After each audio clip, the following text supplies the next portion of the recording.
રાજકોટના એક સમાચારની વાત કરવી છે। અશાંધારાનો ભંગ થયો હોય આ રીતની એક વાત સામે આવી છે।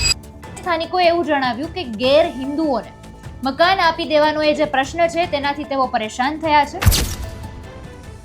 નમસ્કાર, આપની સાથે હું આકાંક્ષા। તમે જોઈ રહ્યા છો રાજકોટના એક સમાચારની વાત કરવી છે। અશાંધારાનો ભંગ થયો હોય આ રીતની એક વાત સામે આવી છે। રાજકોટના કોઠારિયા રોડ ઉપર વોર્ડ નંબર 16માં 35 વર્ષ જૂની જે સોસાયટી આવેલી છે, ન્યૂ કેદારનાથ સોસાયટી, ત્યાંના રહીશો દ્વારા વિરોધ પ્રદર્શન કરવામાં આવ્યો છે, કારણ કે 250 જેટલા પરિવારજનો અશાંધારાની ભંગ મામલે મહારેલી કાઢીને કલેક્ટર કચેરી ખાતે પહોંચ્યા હતા।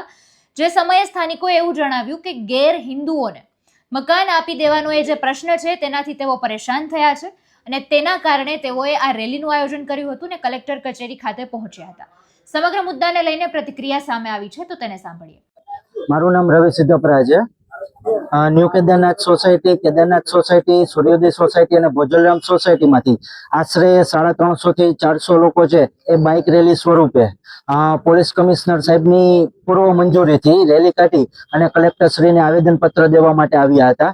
અને આવેદનપત્રની અંદર અમારી જે મુખ્ય માંગણીઓ છે એની અંદર સર્વપ્રથમ અમારી સોસાયટીઓમાં પાછલા 5.5 વર્ષથી જે અશાંધારો લાગુ થયેલ છે એ અશાંધારાનું ક્યાંક ને ક્યાંક પાલન નથી થતું એવું અમારા ધ્યાને આવેલ છે। તો એની ઉપર યોગ્ય કાર્યવાહી કરવામાં આવે।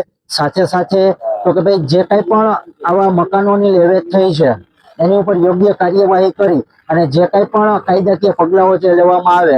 અને અમારી સોસાયટીઓ આશરે 35 વર્ષ જૂની હોય તો એ સોસાયટીના સનદના પ્રશ્ન છે એ પણ શક્ય તેટલી ઝડપે ઉકેલવામાં આવે એ માંગ સાથે આવ્યા છીએ।